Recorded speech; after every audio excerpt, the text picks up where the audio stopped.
Hello friends, welcome to cooking language. இன்னைக்கு cooking லாங்குவேஜில் நம்ம பார்க்க போகிறது தயிர் சாதம்.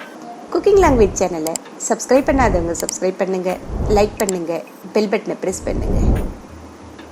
இப்போ நான் சாதத்தை நல்லா குழைய வடித்து எடுத்து வச்சுருக்கேன். தயிர் சாதத்துக்கு எவ்வளோக்கு எவ்வளவு சாதம் குழஞ்சி இருக்கோ அவ்வளோக்கு அவ்வளோ டேஸ்ட்டாக இருக்கும். அதனால் நல்லா குழைய வடித்து எடுத்து வச்சுக்கோங்க. இப்போ இதில் நான் இஞ்சியை சின்னதாக கட் பண்ணி வச்சுருக்கேன், அதை இதில் சேர்த்துக்கிறேன். நீங்கள் நசுக்கி போட்டுக்கிறதுனாலும் இஞ்சியை நசுக்கி போட்டுக்கோங்க. 2 பச்சை மிளகாய் சின்னதாக கட் பண்ணி வச்சுருக்கேன், அதையும் சேர்த்துக்கிறேன்.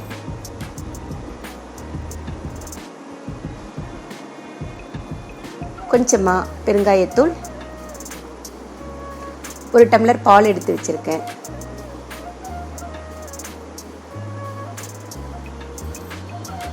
கூடவே இதுக்கு தேவையான உப்பையும் நான் சேர்த்துக்கிறேன். சேர்த்து இப்போ இது எல்லாத்தையும் நல்லா கலந்து விட்டுக்கலாம். கட்டிலாம் இல்லாமல் நல்லா கலந்து விட்டுக்கோங்க. இதே போல் நல்லா கலந்து விட்டுக்கோங்க. இப்போ இதுக்கு ஒரு தாளிப்பு ஒன்று போட்டுக்கலாம். அதுக்கு நான் 1 டேபிள் ஸ்பூன் எண்ணெய் விட்டுக்கிறேன். இப்போ எண்ணெய் காஞ்சதும் 1 டேபிள் ஸ்பூன் கடுகு நல்லா பொரிஞ்சு வருது. இப்போ இது கூட 1 டேபிள் ஸ்பூன் உளுத்தம்பருப்பு,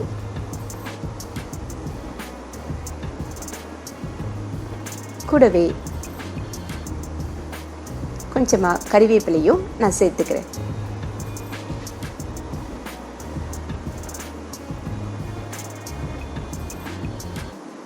இப்போ நம்ம ரெடி பண்ணி வச்சுருக்க சாதத்தில் கட்டிகள்லாம் இல்லாமல் இதே போல் நல்லா கலந்து விட்டுக்கலாம். இப்போ இந்த சாதத்து கூட நீங்கள் மாதுளம்பழமோ இல்லை ட்ரை கிரேப்ஸோ உங்களுக்கு எது விருப்பமோ நீங்கள் அதை சேர்த்துக்கலாம். நான் இங்கே எதுவுமே சேர்க்கலை. இப்போ நம்ம தாளித்து வச்சுருக்கோம் இல்லையா, அந்த தாளிப்பை இதில் சேர்த்துக்கலாம். சேர்த்து இப்போ இது எல்லாத்தையும் நம்ம நல்லா கலந்து விட்டுக்கலாம்.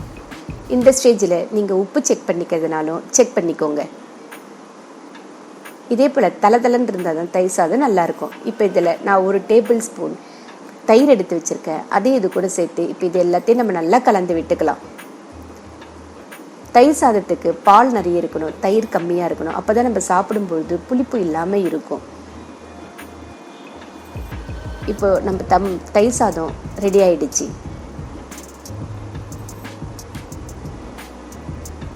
இதே போல் நல்லா கலந்து விட்டுக்கோங்க. தயிர் சாதம் எவ்வளோக்கு எவ்வளோ தளன்னு இருக்கோ அவ்வளோக்கு அவ்வளவு நல்லாயிருக்கும். அதனால் இதே போல் தளன்னு செஞ்சு எடுத்துக்கோங்க. இந்த வீடியோ உங்களுக்கு பிடிச்சிருந்ததுனாக்கா லைக் பண்ணுங்கள், ஷேர் பண்ணுங்கள், சப்ஸ்கிரைப் பண்ணுங்கள்.